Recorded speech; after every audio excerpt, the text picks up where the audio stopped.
نحمده ونصلي على رسوله الكريم أما بعد فأعوذ بالله من الشيطان الرجيم بسم الله الرحمن الرحيم سبحانك لا علم لنا إلا ما علمتنا إنك أنت العليم الحكيم صدق الله مولانا العظيم. بزرگان محترم، اللہ نے اپنے فضل سے اسلامی سال کا پہلا مہینہ محرم الحرام سن 1443 ہجری میں آپ ہم سب کو پہنچایا ہے. اللہ تعالیٰ اس مبارک مہینے کو جو سن 1443 ہجری کا پہلا مہینہ محرم الحرام ہے، پورے امت کے حق میں خیر کا، برکت کا، رحمت کا بنا کر اللہ تبارک و تعالیٰ اپنا فضل ہم سب کے ساتھ شامل حال فرما دیں. یہی وجہ ہے کہ ہر مہینے میں چاند دیکھنے کے موقع پر پیارے رسول صلی اللہ علیہ وسلم نے پوری امت کو ہدایت فرمائی ہے کہ وہ 29 تاریخ کو، چاند کے اعتبار سے 29 تاریخ کو چاند دیکھنے کا اہتمام کریں. ہم لوگ عام طور پر یوں سمجھتے ہیں کہ بادل آیا ہوا ہے، اب چاند نظر نہیں آئے گا، اس لیے سب اپنے گھروں میں بیٹھ جاتے ہیں اور چاند دیکھنے کی اہم سنت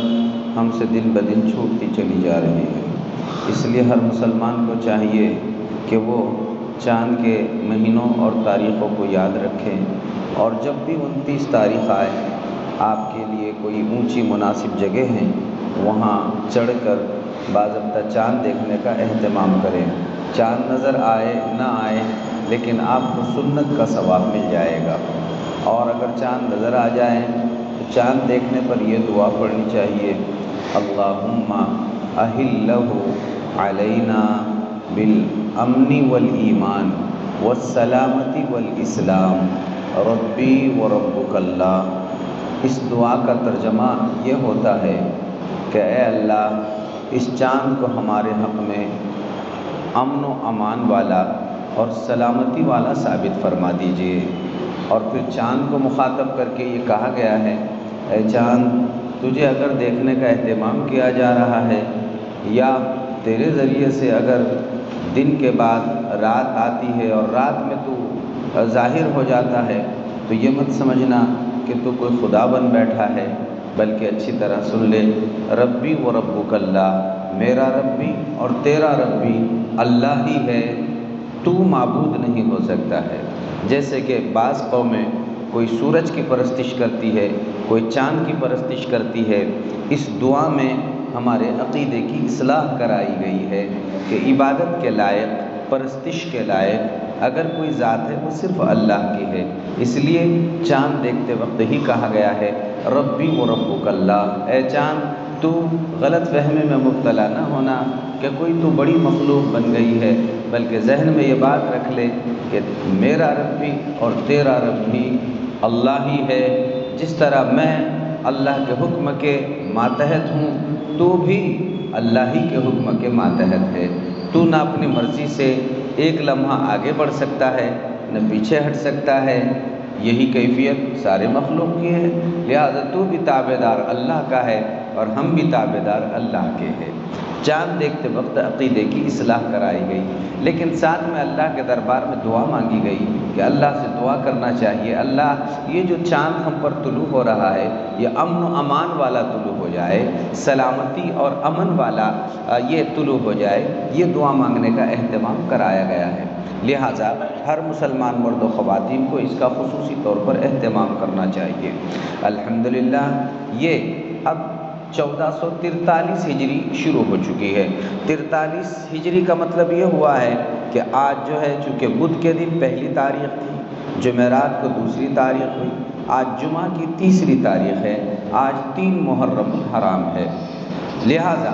ہمیں چاہیے کہ ہم اپنی اسلامی ساری تاریخوں کو مکمل طور پر یاد کر لیں، اچھی طرح سے مستحضر کر لیں. اور اب 3 محرم سن 1443 ہجری کا مطلب یہ ہوا کہ پیارے رسول صلی اللہ علیہ وسلم نے جب مکہ چھوڑ کر مدینہ منورہ ہجرت فرمائی، مکہ چھوڑ کر مدینہ منورہ ہجرت فرمائی، اور مکہ میں جو کچھ حالات آپ کے ساتھ پیش آئے، آپ علیہ الصلوۃ والسلام کی یہ 13 سالہ مکی زندگی ایک الگ حیثیت رکھتی ہے، اہمیت رکھتی ہے، اور اس کے بعد 10 سالہ مدنی زندگی ایک الگ حیثیت اور الگ اہمیت رکھتی ہے۔ تو آپ صلی اللہ علیہ وسلم نے جو ہجرت فرمائی مکہ کو چھوڑ کر مدینہ کی طرف، تو اس ہجرت فرمانے کو آج 1443واں سال شروع ہو چکا ہے۔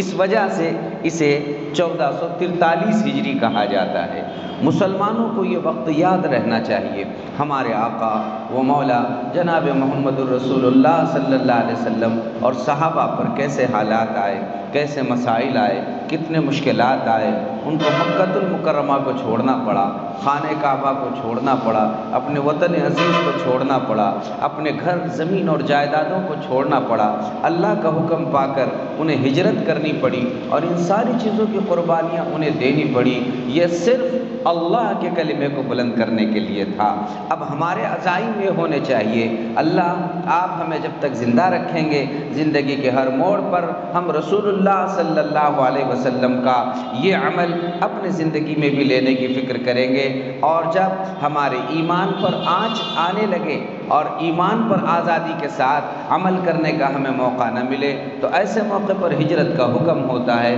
تو اللہ کے رسول کی یہ عظیم سنت ہمیں ایسے موڑ پر اور ایسے موقع پر ضرور یاد رہے گی، لیکن ہمیں یاد رہنا چاہیے کہ اللہ کے رسول صلی اللہ علیہ وسلم نے یہ ہجرت فرمائی تھی اعلاء کلمت اللہ کے خاطر، اللہ کے دین کو بلند و بالا کرنے کے خاطر، اللہ کے دین کی تبلیغ اور اشاعت کرنے کے خاطر۔ جب آپ نے ہجرت فرمائی تو ہجرت کے بعد مدینہ والوں نے آپ کا استقبال فرمایا، اور پھر وہاں انصار و مہاجرین میں وہ مواخات اور بھائی چارگی ہوئی، آپس میں اتحاد اور اتفاق کرایا گیا، اور باوجود یہ کہ انصار ان کے نسبی رشتہ دار نہیں تھے، لیکن حقیقی نسبی بھائیوں سے زیادہ انہوں نے قربانیاں دی، اور محبتوں کا وہ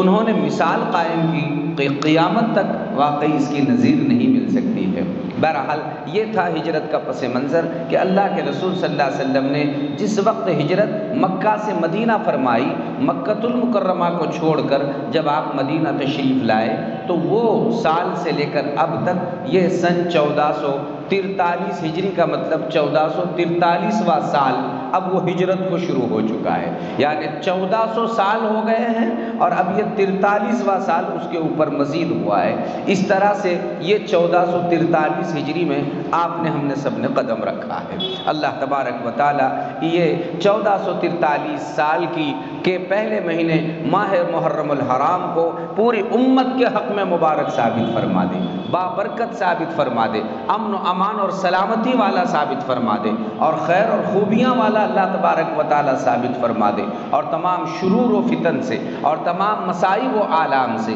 اور تمام مشکلات و حادثات سے، اور تمام بیماریاں و اموات سے اللہ ہماری آپ کی اور پورے امت مسلمہ کی، بلکہ پورے دنیا میں بسنے والے ایمان والے بھائی اور بہنوں کی اللہ تبارک و تعالی بے انتہا حفاظت فرما کر ہم سب کو اپنی امان میں، اپنی حفاظت میں، اپنی نگرانی میں رکھنے کے اللہ رب العالمین فیصلے فرما دے۔ اس اہم تمہید کے بعد اب آپ تھوڑا سا آگے چلیں کہ ماہ محرم الحرام، محرم کو محرم کیوں کہا گیا ہے؟ محرم کو محرم اس وجہ سے کہا گیا ہے کہ محرم میں احترام کا پہلو زیادہ ہے، تو اس مہینے کو قابل احترام کہا گیا ہے، ادب والا مہینہ کہا گیا ہے، اور باحرمت والا، عزت والا مہینہ کہا گیا ہے۔ کب سے کہا گیا ہے؟ 1400 سال پہلے سے نہیں، بلکہ اللہ رب العالمین فرماتے ہیں کہ ان عدت الشہور عند اللہ 12 شہرا، اللہ کے نزدیک سال کے مہینوں کی تعداد 12 ہے،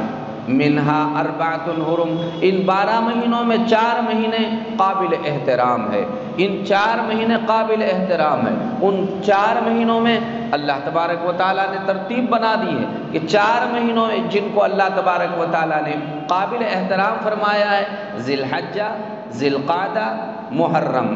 ذی الحجہ، ذی القعدہ، محرم، یہ مسلسل 3 مہینے، اور چوتھا مہینہ رجب کا مہینہ ہے جو رمضان سے پہلے ہوتا ہے، شعبان سے پہلے ہوتا ہے، تو وہ رجب کا ایک مہینہ۔ اس طرح یہ 4 مہینوں کو قرآن کریم نے قابل احترام کہا ہے۔ کیوں ان کو الگ کر دیا گیا ہے؟ ان کو الگ اس وجہ سے کیا گیا ہے، یہ 4 مہینوں کو زیادہ ادب کا کہا گیا ہے، احترام کا کہا گیا ہے۔ اصل بات یہ تھی کہ مکۃ المکرمہ میں،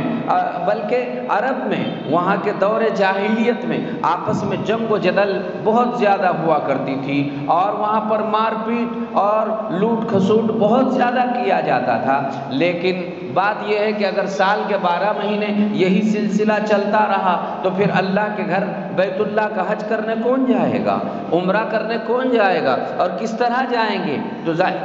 ظاہر ہے کہ مکہ کے مشرکین، باوجود یہ کہ وہ مشرک تھے، لیکن جب وہ یہ ادب کے مہینے آ جایا کرتے تھے، احترام کے مہینے جایا کرتے تھے، وہ ان کا اتنا احترام کرتے تھے کہ جنگ کرنے سے رک جایا کرتے تھے۔ اگر ان کے باپ کا قاتل بھی ان مہینوں میں ان کے سامنے آیا تو اپنے باپ کے قاتل کو بھی قتل نہیں کرتے تھے، وہ یوں کہتے تھے یہ ادب و احترام کے مہینے ہیں، اس میں ہم غلط کام نہیں کر سکتے ہیں۔ یہ اس وجہ سے کرایا گیا کہ چونکہ حج کا ظاہر ہے کہ ہم کو جو حج کرنا ہے تو حج کے جو ادب و احترام کے جو مہینے بتائے گئے،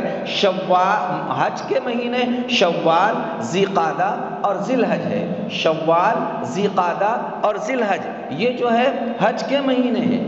اور شوال، ذی قعدہ، ذی الحج یہ جو ہے حج کے مہینے ہیں، اور اس میں چونکہ حج کا احرام باندھا جاتا ہے تو لوگ جب حج کے لیے آئیں گے تو حج کو آنے کے بعد اب ظاہر ہے کہ ان کو اپنے گھروں پر واپس جانا ہے، تو جانے میں اور آنے میں کافی لمبی مدت گزر جاتی تھی۔ اس اثنا میں ان مبارک مہینوں میں کوئی حاجیوں کو چھیڑ چھاڑ نہ کرے اور ان کو لوٹ مار نہ کرے، اس وجہ سے اللہ تبارک و تعالیٰ نے مسلسل یہ مہینے قابل احترام اللہ رب العالمین نے دے دیے، اور ان کا احترام پوری امت پر اللہ رب العالمین نے عائد فرما دیا۔ اس مناسبت سے یہ تو قابل ادب و احترام کے مہینے، اور رہا مسئلہ رجب کا، تو رجب کا مہینہ الگ اس وجہ سے رکھا گیا کہ بیچ میں اگر کسی کے دل میں عمرہ کرنے کا ارادہ ہو جائے تو وہ عمرے کے لیے آئے تو لوگ اس کو چھیڑ چھاڑ نہ کر سکے اور پریشان نہ کر سکے، اس وجہ سے الگ سے ایک مہینہ رکھ دیا گیا کہ اس مہینے میں لوگ عمرے کے لیے آئے اور اہتمام کے ساتھ، احترام کے ساتھ عمرہ کرے اور عمرہ کر کے لوٹ کے اپنے گھروں پہ جا سکے۔ اس لیے الگ سے ایک رجب کا مہینہ عمرہ کرنے کے لیے بھی قابل احترام رکھا گیا ہے۔ حیرت کی بات ہے وہ مشرک ہو کر ان مہینوں کا احترام کرتے تھے، ہم مسلمان ہو کر ان مہینوں کا احترام ہمارے ذہنوں سے نکل گیا ہے۔ ہمیں اب یہ بھی پتہ نہیں ہے کہ یہ اتنا بڑا مہینہ ہے۔ اللہ نے قرآن میں فرمایا یوم خلق السماوات والارض، ہم نے یہ ماہ محرم جس میں آ رہا ہے، ماہ محرم کو حضور کے زمانے سے نہیں، موسیٰ اور عیسیٰ علیہ السلام کے زمانے سے نہیں، یوم خلق السماوات والارض، جس دن ہم نے زمین بنائی اور جس دن آسمان بنایا، اس دن محرم کے مہینے یعنی یہ پورے 12 مہینوں کو بھی ہم نے بنایا، اور اس میں یہ 4 مہینوں کو قابل احترام اسی وقت سے یعنی آج سے ہزاروں سال پہلے سے یہ احترام والا مہینہ، ادب والا مہینہ، بابرکت مہینہ، عزت والا مہینہ بن کر دنیا آیا ہوا ہے۔ اب یہاں ایک مختصر اشکال پیدا ہوتا ہے کہ جب یہ اتنا بڑا احترام والا مہینہ ہے تو پھر اس احترام والے مہینے ہونے کے باوجود اس مہینے کو غم کا مہینہ کیوں منایا جاتا ہے؟ جیسے ہی محرم آیا شادی بیاہ بند کر دی جاتی ہے، کوئی گھر کا افتتاح نہیں کر رہا ہے، مکان کا افتتاح نہیں کر رہا ہے، بیٹیوں کی شادیاں نہیں کی جاتی ہیں۔ بیٹیاں کی شادیاں اگر ہو گئی وہ 10 دن میاں بیوی کو ایک دوسرے کا منہ دیکھنے کی اجازت نہیں دی جاتی ہے۔ آخر اس مہینے کو غم کا مہینہ کیوں کہا گیا ہے؟ دراصل بات یہ ہے کہ بھائیوں، یہ باتوں سے اچھی طرح واقف رہنا چاہیے۔ ہم لوگ دیکھا دیکھی اور رواجی مسلمان بنتے چلے جا رہے ہیں۔ ہم رواجی مسلمان نہیں ہیں، ہم رواجی مسلمان نہیں ہیں، ہم تو شرعی مسلمان ہیں، اور ہم وحی الہی کے روشنی میں جو دین، مذہب اور اسلام ہم کو ملا ہے اس کے ہم ماننے والے ہیں۔ رواجات سے، رسم سے ہمارا کوئی تعلق نہیں ہے۔ رسم و رواج یہ الگ چیز ہے، سنت رسول اللہ کے مطابق عمل کرنا یہ آپ کی، ہماری سب کی اور پورے امت مسلمہ کی ذمہ داری ہے۔ یہ بات کو آپ اچھی طرح سمجھیں۔ دراصل بات یہ ہوئی، ایک لمبی تفصیل ہے، اس کا خلاصہ یہ ہے کہ یہود یہ پہلے سے اسلام اور مسلمانوں کے پہلے سے دشمن بنتے چلے آئے۔ اسی یہودیوں میں سے ایک فرقہ تیار ہوا۔ یہ حضرت عثمان غنی رضی اللہ عنہ کے زمانے میں عبداللہ ابن سبا، یہ حضرت عثمان غنی رضی اللہ عنہ کے دور میں چونکہ اسلام بہت زیادہ پھیلا تو یہ بھی اس میں آیا،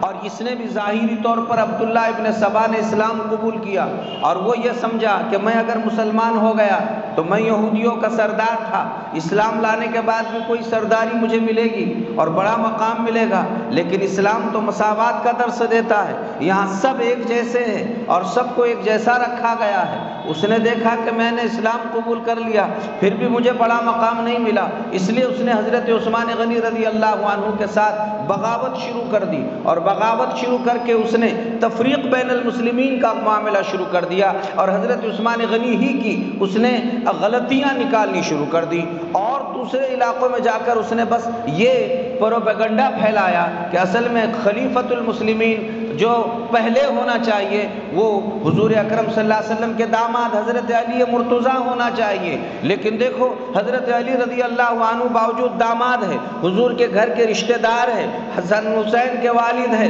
فاطمہ کے شوہر ہے، اور حضور سے گھریلو ان کا تعلق ہے، رشتہ دار ہے، اس کے باوجود لوگوں نے حضرت ابو بکر صدیق رضی اللہ عنہ کو آگے بڑھایا اور خلافت کو غصب کر دیا، اور حضرت علی رضی اللہ عنہ کو انہوں نے اپنے زور کی وجہ سے پیچھے کر دیا، لہٰذا خلافت کے اصل اور اولین مستحق حضرت علی رضی اللہ عنہ ہونے چاہیے۔ تو بعض جاہل قسم کے لوگ ایسے تھے اس کے پروپیگنڈا میں آ گئے، اور انہوں نے کہا بات تو بالکل صحیح ہے، لہٰذا کچھ لوگ اس کے ماننے والے بن گئے، اور وہ جو فرقہ اس کا ماننے والا بن گیا اسی فرقے کا نام شیعان علی یعنی حضرت علی سے محبت کرنے والا فرقہ بن گیا۔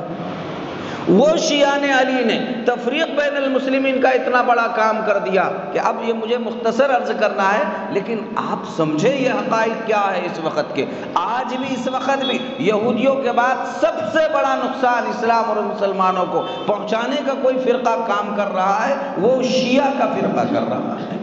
چنانچہ آپ دیکھیں ظاہر مشرکین تو ویسے بھی مشرک ہے، وہ تو ایسی ویسی باتیں اپنے اپنے زبانوں سے کہتے ہی رہتے ہیں، لیکن شیعہ ظاہر ہے کوئی سوال کرے تو یوں سوال کرتا ہے یہ شیعہ مسلمان ہے، یہ سنی مسلمان ہے، اس کا مطلب وہ شیعہ مسلمان کا وہ مسلمان کہلا رہا ہے اپنے آپ کو، حالانکہ وہ مسلمان نہیں ہے، وہ مسلمان نہیں۔ اسی وجہ سے تو یہی فرقہ آج تک کسی مشرک نے اتنا بڑا دعویٰ نہیں کیا کہ قرآن کریم میں یہ آیات غلط ہے، لیکن جو اپنے آپ کو مسلمان ہونے کا دعویٰ کر رہا ہے شیعہ مسلمان، لیکن وہ قرآن کریم کے آیات کو غلط ہونے کا دعویٰ کر رہا ہے، تو سب جان سکتے ہیں کہ یہ کوئی مسلمان ہو سکتے ہیں، ایسے فرقے کا اسلام سے کوئی تعلق ہو سکتا ہے؟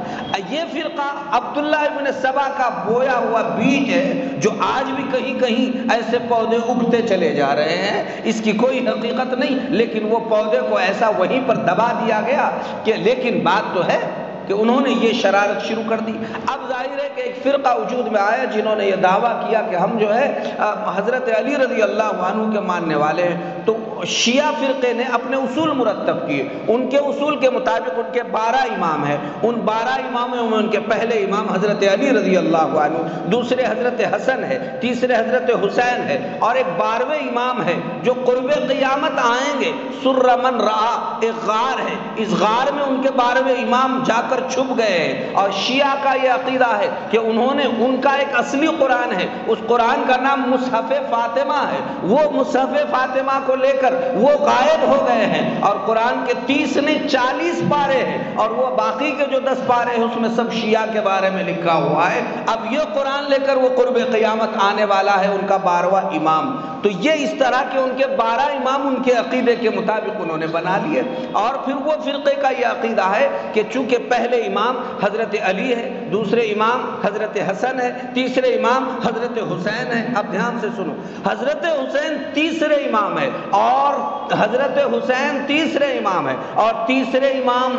میدان کربلا میں سن 61 ہجری میں، یعنی ہجرت کے بعد 61ویں ہجری میں میدان کربلا میں ماہ محرم میں حضرت سیدنا حسین رضی اللہ تعالیٰ عنہ شہید ہوئے ہیں۔ تو ان کے گویا تیسرے امام شہید ہوئے ماہ محرم میں، تو ظاہر ہے ان کے عقیدے کو ٹھیس پہنچی کہ ہمارا امام شہید ہوا ہے ماہ محرم میں، اس لیے انہوں نے عقیدہ بنا لیا کہ دنیا میں سب سے بدترین چیز اگر کوئی ہے وہ شہادت ہے، اور محرم کا مہینہ سب سے زیادہ بدترین مہینہ ہے۔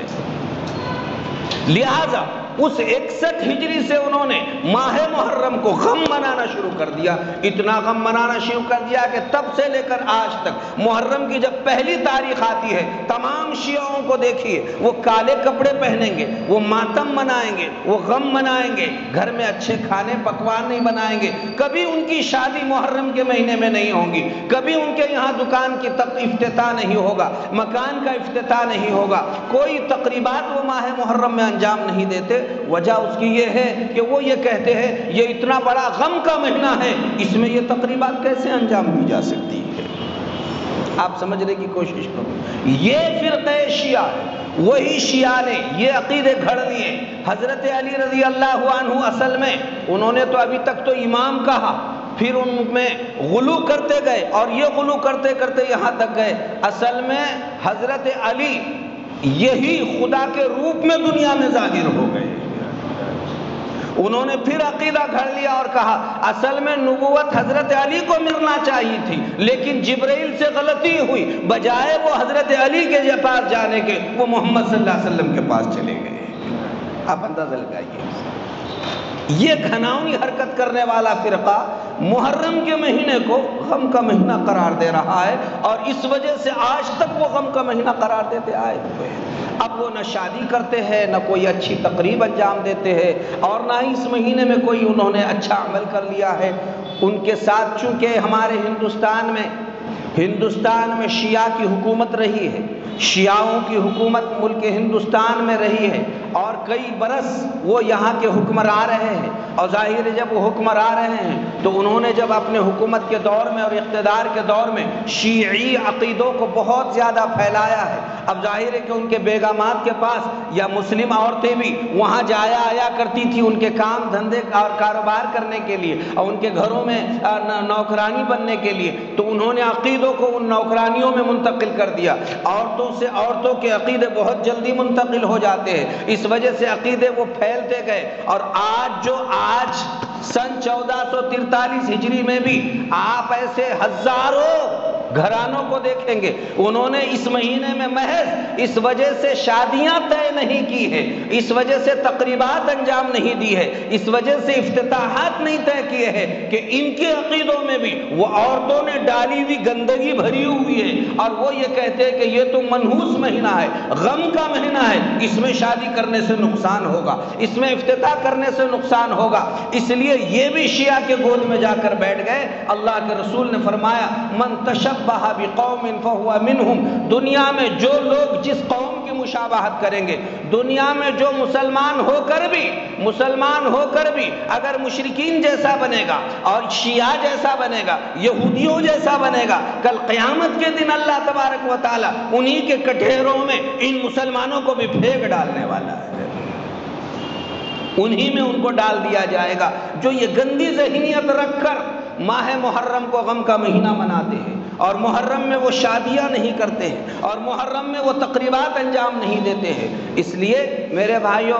پورے امت مسلمہ پر یہ ذمہ داری ہے کہ وہ یہ غلط فہمیوں کو خوب عام کرے، مسلمانوں میں رواج دیں کہ ماہ محرم ہمارا اسلامی سال کا پہلا مہینہ ہے، مبارک ہو، ہر ایک کے لیے مبارک ہو۔ یہ بابرکت مہینہ ہے، ہمارے بیٹیوں کی شادیاں ماہ محرم میں ہونا چاہیے، بیٹوں کی پوتا پوتیوں ناتے نواسوں کی شادیاں ماہ محرم میں ہونا چاہیے، اس وجہ سے ہونا چاہیے یہ قابل احترام اور ادب و احترام کا مہینہ اللہ نے فرمایا ہے۔ جسے اللہ کہہ رہا ہے میرے پاس یہ عزت والا ہے، وہ ہم ماننے کو تیار نہیں، اور جسے شیعہ کہہ رہے ہیں غم کا مہینہ ہے، اسے مان کر ہم بھی غم کا مہینہ منا رہے ہیں۔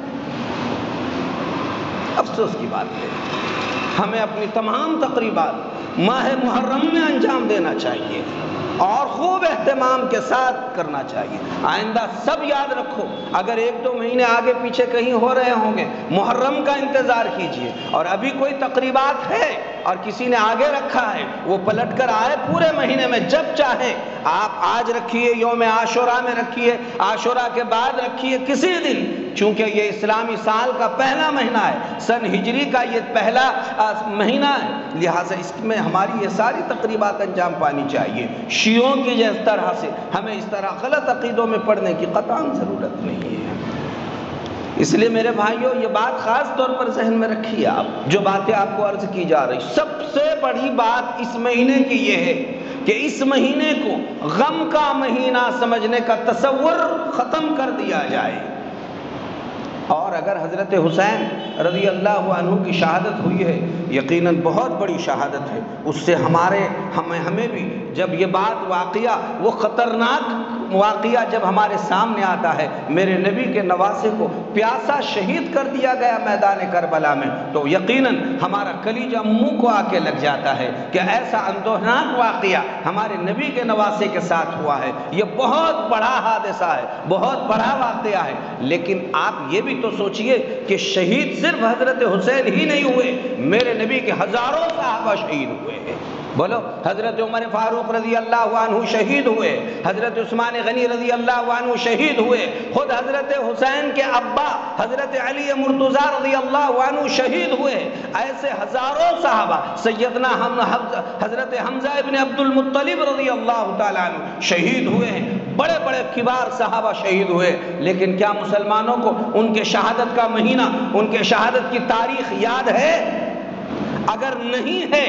تو پھر آپ یہ کیوں نہیں سمجھتے یہ کسی نے چلائی ہوئی سازش ہے، جو دوسرے صحابہ کو سب کو بھلا کر صرف حضرت حسین رضی اللہ تعالیٰ عنہ ہی کی شہادت کو مذاکرے میں لا کر وہ یہ بتانا چاہتے ہیں کہ تم سب شیعہ عقیدوں میں آ کر ملتے رہو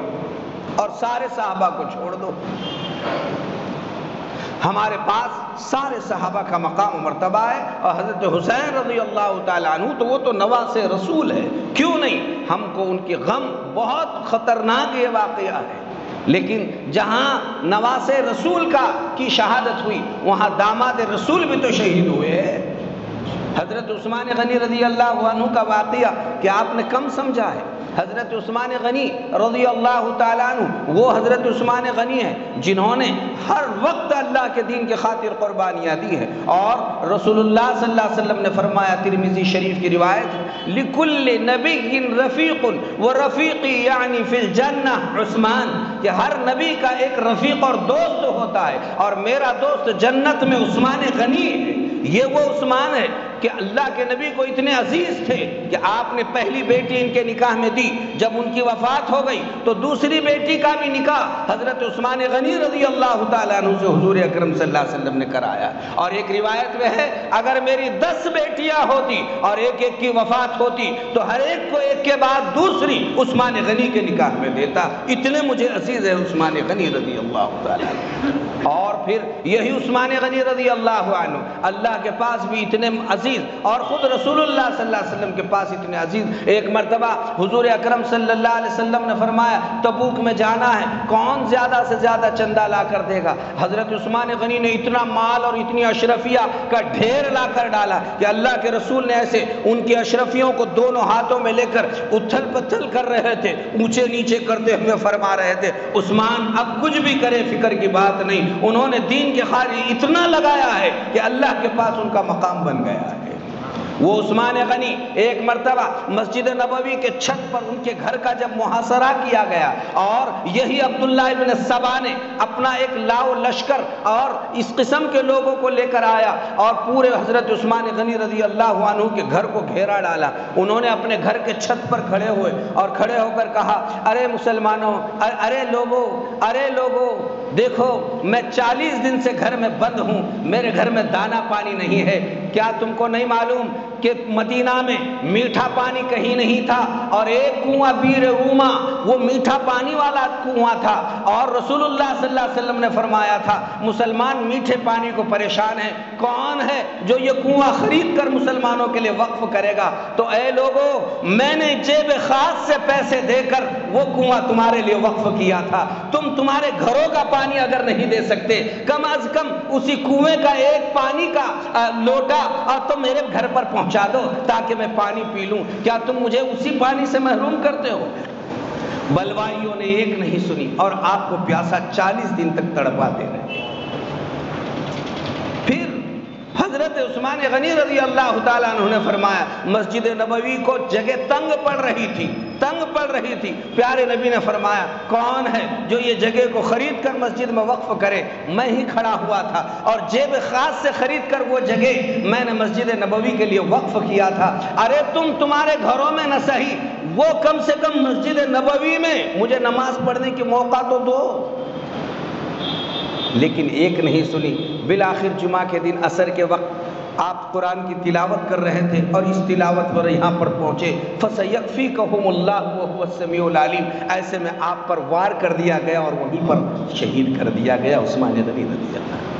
کیا یہ بلوائیوں کو، یہ شیعوں کو اور محرم میں شادی نہیں کرنے والوں کو میرے نبی کے داماد نبی صلی اللہ علیہ وسلم یعنی عثمان غنی رضی اللہ عنہ کی یہ شہادت کا واقعہ کسی کو معلوم ہے؟ آج تک کسی نے اس کو غم کا دن یا غم کی تاریخ معلوم کرایا؟ لیکن کسی کو معلوم نہیں، سب نے یہی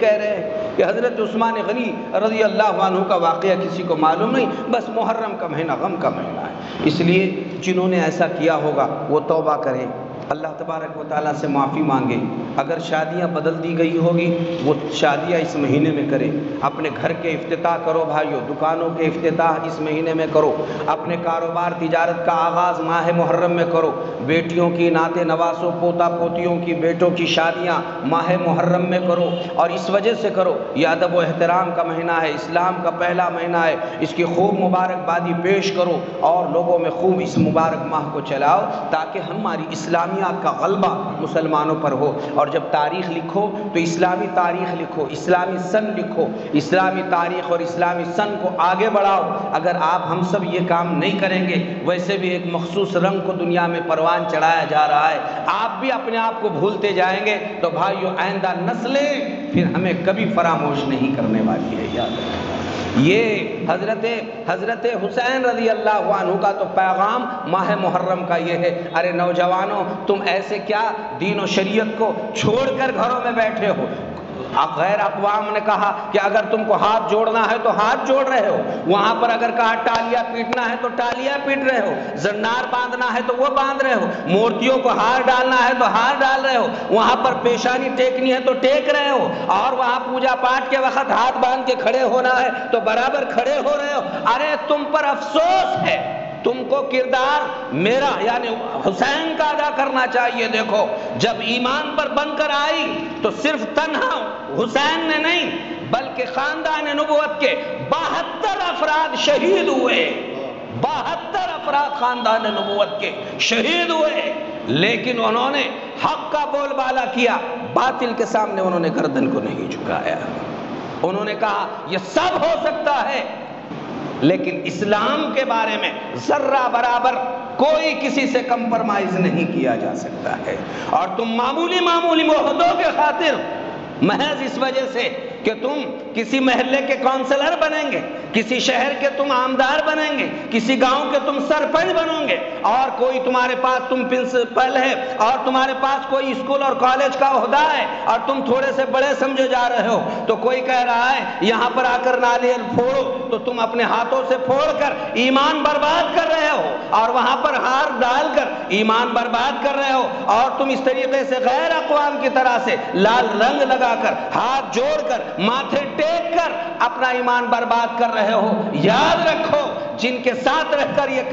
کر آج کر رہے ہو، کل قیامت کے دن انہی کے ساتھ تمہیں پھینک دیا جائے گا،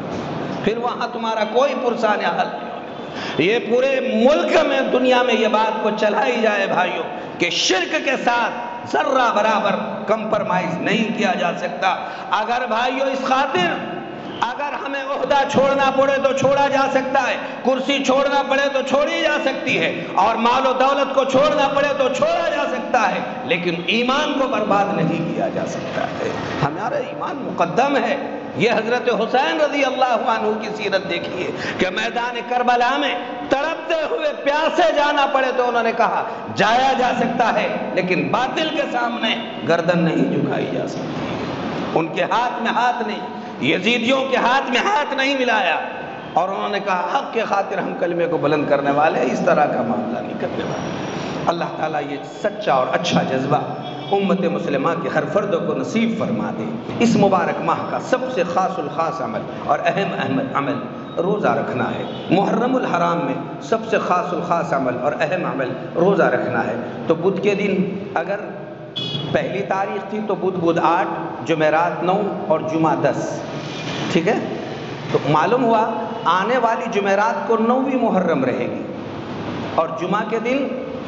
10ویں محرم رہے گی۔ پیارے رسول صلی اللہ علیہ وسلم سے پوچھا گیا، اے اللہ کے نبی اگر ہم نے محرم کے روزے رکھے تو کیا فائدہ ہوگا؟ اللہ کے نبی صلی اللہ علیہ وسلم نے فرمایا کہ جو شخص یکفر السنۃ الماضیہ، جو مسلمان مرد عورت صرف یہ محرم کے روزے رکھنے کا اہتمام کر لے، اللہ اس روزے کی برکت سے اس کے پچھلے پورے 1 سال کے گناہوں کو معاف فرما دے گا، پورے گناہ اس کے معاف کر دیے جائیں گے۔ صحابہ رضوان اللہ تعالیٰ علیہ مجمعین بڑا اس کا اہتمام کرتے تھے۔ حضور نے مکہ میں روزہ رکھا کرتے تھے، پہلے سے روزہ رکھتے تھے۔ ہجرت فرما کر حضور جب مدینہ طیبہ تشریف لائے تو مدینہ میں آپ صلی اللہ علیہ وسلم نے روزہ رکھا،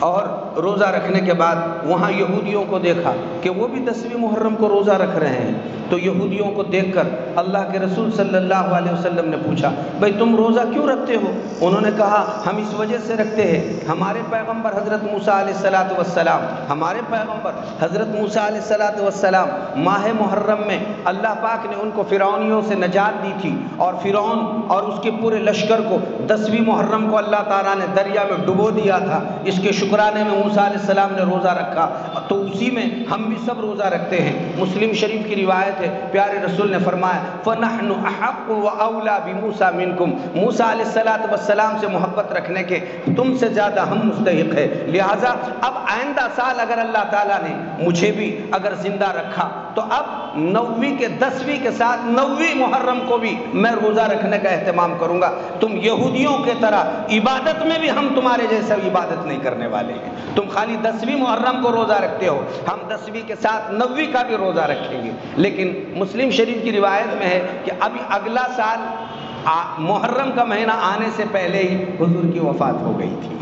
تو اب آپ صلی اللہ علیہ وسلم کی چونکہ وفات ہو گئی تو آپ کو یہ نئے فیصلے پر عمل کرنے کا موقع نہیں ملا، لیکن امت کو یہ سبق دے گئے کہ تم جو ہے محرم کے مہینے میں روزہ رکھو اور یہودیوں کی مخالفت کرو۔ یہود صرف 10ویں محرم کا روزہ رکھتے ہیں، لہٰذا پوری امت تم بجائے ایک کے اب 2 روزے رکھو، ایک تو یہ 9ویں محرم اور 10ویں محرم، اور کسی وجہ سے اگر 9ویں محرم کو روزہ نہیں رکھ سکے تو پھر 10ویں اور 11ویں محرم کو روزہ رکھو۔ لہٰذا آنے والی جمعرات اور جمعہ کو 9 اور 10 محرم رہے گی، لہٰذا سارے مسلمانوں بھائیوں